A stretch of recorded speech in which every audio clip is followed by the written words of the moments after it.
question I often get in my office is what's the difference between Botox and fillers?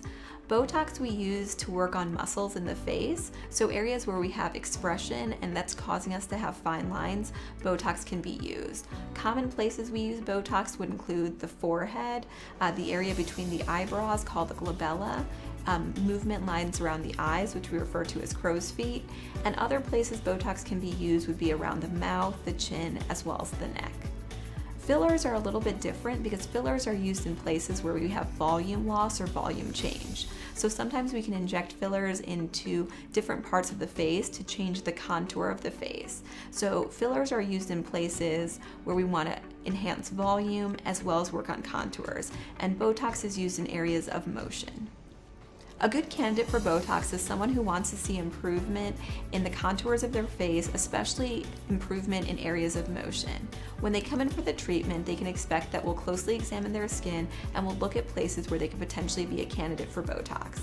If they elect to do Botox on the day of their consultation, they can expect to feel a little bit of a small tingling sensation as the Botox is injected into the skin.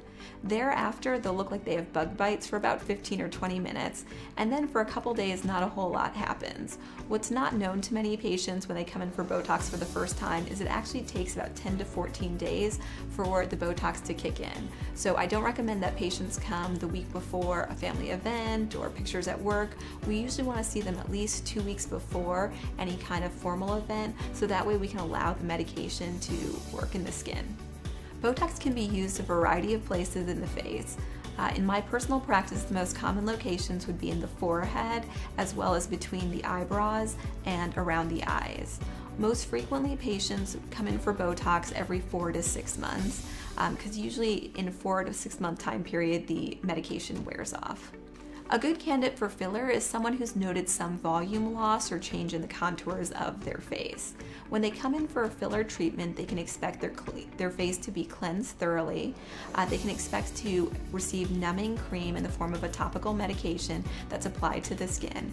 After the numbing cream's applied to the skin, they hang out in the office from anywhere from 20 to 40 minutes, and then we get ready to inject.